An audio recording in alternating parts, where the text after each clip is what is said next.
Here is some more lymphoid tissue, as you could see. In fact, it appears to be an actual organ because you could see a fibrous capsule composed chiefly of fibroblasts and collagen at the periphery. And then you could see all these lymphoid follicles. And they are secondary follicles because they have germinal centers on the inside and darker lymphocytes on the outside. And it looks like it's primarily a lymphocytic organ. But let's say that you cut through this organ grossly. So forget about the microscopic staining for now. These lymphoid areas would look white because lymphoid tissue, like in a lymph node, looks white. And the areas between the lymphoid follicles, because they appear to be rich in venous sinuses, would appear red.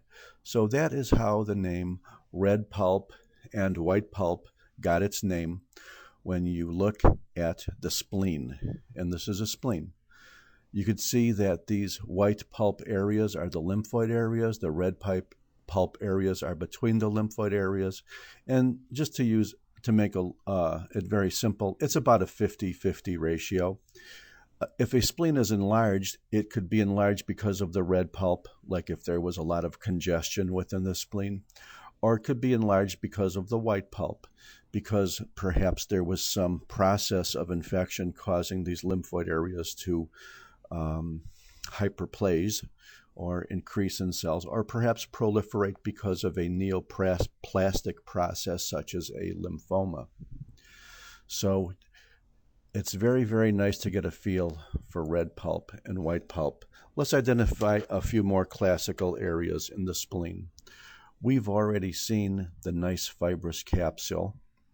We could see that there are also extensions of fibrous tissue within the spleen, which are called trabeculae, which look very much like the capsule in that they have spindly cells, predominantly fibroblasts, as well as collagen, just like what you see here in the spleen.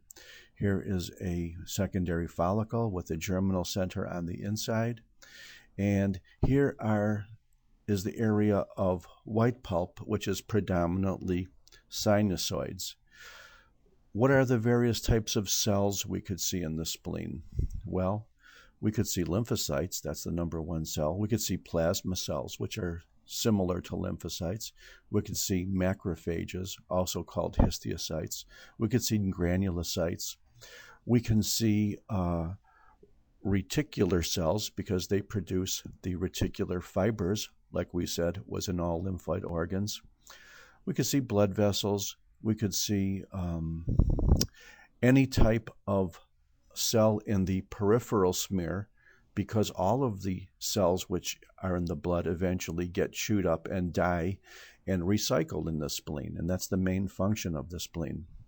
But there's another structure I want to point out here. It looks like a lymphoid follicle, but in the center there's a fairly thick-walled blood vessel. This is called a central artery, and it's because they run in the center of these lymphoid areas.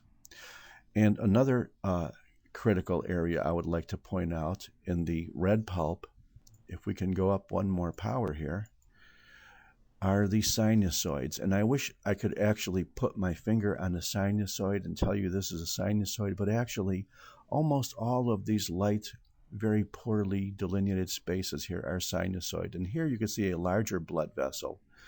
But most of the vascular pattern within the spleen are these open sinusoids, which is not a perfectly continuously endothelial lined areas. And because all of the cells of the red and the white series are being chewed up, often you could see cells that have this little pigment in them, which is the hemosiderin from the breakdown of red cells. Otherwise, if we could actually go into the sinusoid areas, we would see an abundant amount of macrophages chewing up the old cells. We would see a lot of reticulin fibers. We would see degenerating, dying, decomposing blood cells of all types. We would see reticulin cells, if I haven't said that already. We would see dying platelets. We would see everything you could imagine. And this is a classical appearance for a spleen.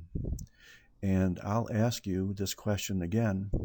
Now that we have gone through all these structures, is there anything on here that you couldn't identify if you had to? No, because we've identified everything. Capsule, red pulp and everything associated with it, trabeculae, central arteries. I'm sorry, this is white pulp. The rest of this is red pulp. The sinusoids within the red pulp, and all of the various types of cells that are doing their job within the spleen. And I thank you very much.